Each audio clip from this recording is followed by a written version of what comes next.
Good afternoon, everybody. My name is Dennis Robinson. I'm out here at DeSoto Park in Morrill Park. This is the second park in our community. It's a lesser used park, in my opinion, probably because it's lesser known, and also its condition really isn't kept up to par.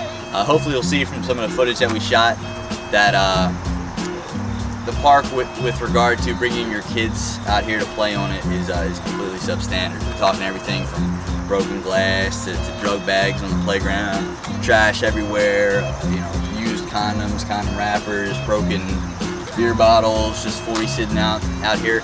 It just really doesn't give you the impression of, hey, I can bring my young child here to play and be completely safe.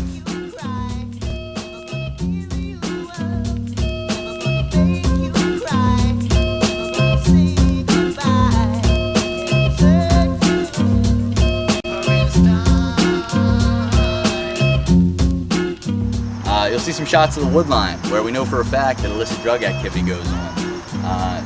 Dealers and users will creep behind the wood line and use holes in the fence to escape throughout the community when they're running from the police. We've got this whole expanse that rises above the park, this whole big area that at one point looks like it might have been used for volleyball courts, that obviously just hasn't been. There's no nets, there's no sign of use from any of the community residents. Yet it's got such potential. You can just see it, man, when you're out here. You're looking at it, and you can see maybe people walking their dogs in a dog park, or you can see maybe a horseshoe pit, or I don't know, a kickball league, t-ball. I mean, the potential exists, but just because the park is in the condition that it's in, with the broken glass and the drug bags and the beer cans everywhere, nobody wants to use it. Nobody wants to see that potential.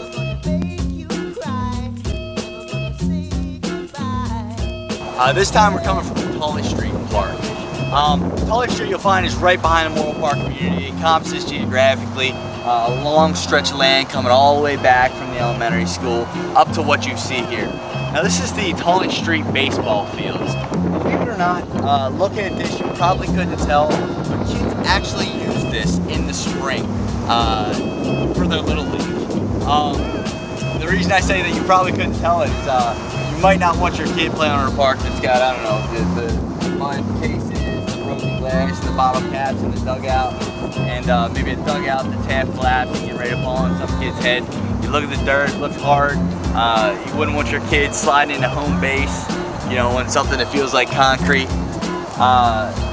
But yeah, believe it or not, they actually do their Little League here. I was blown away by it. There's two fields, unseparated by any fence or anything like that. Any baseball fans, you might be able to tell that it's out of regulation with regard to size. Second base is way too far compared to where the pitcher ground is at. Batter swings, the ball comes out, it hits this piece of turf right here, okay? This piece of turf is uneven, you're gonna get a crazy hop on the ball. The second baseman and shortstop's gonna be caught. Second baseman or shortstop's gonna be caught in the mouth with that. I'm 6 foot, we got about 3 inches on each other. About from here, how much taller does it look like Bill is to me? Would anybody say maybe 1.5 foot? What do you think? That means we're dealing with about 1.5 to 2 feet of elevation difference. That's crazy, it's a hazard. I wouldn't let my kids run there.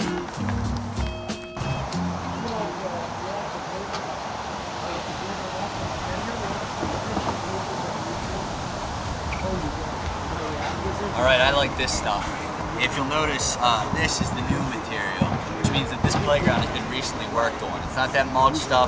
We're talking 21st century rubber here to keep your kids safe. Now that's great. That means that the city paid some attention to this. They listened to the community. They put a new ground in that the kids can be safe on.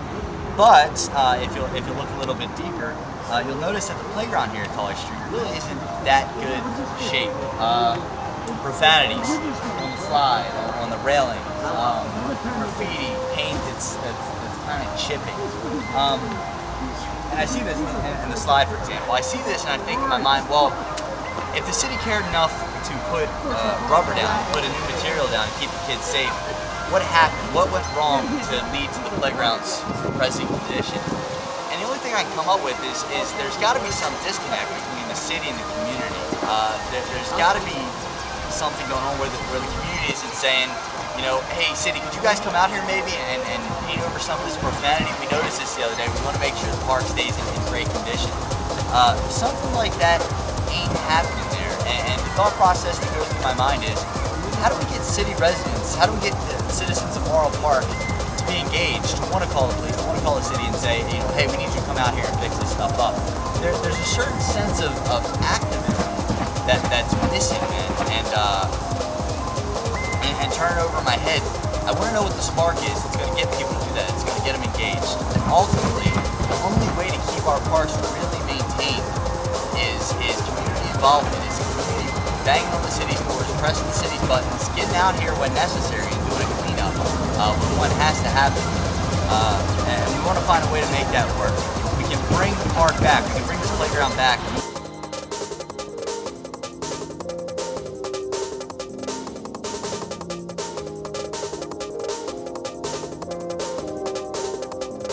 So I just want to say that I knew Babe Ruth. And you know, Babe loved the kids. I think that's part of his legend. He actually did the called shot right over here. And Babe loved the kids. And that's all our city has to do when it comes to recreation parks. We have to love the kids. We have to give them what they want, not what we think they need. We have to give the kids what they want. Supervise them, stay around them, make sure there's no harm done to them, make them happy. That's part of their development at this age. We don't need to train them. We really don't need to do any of that stuff. We just need to put them under the caring and watchful eyes of adults.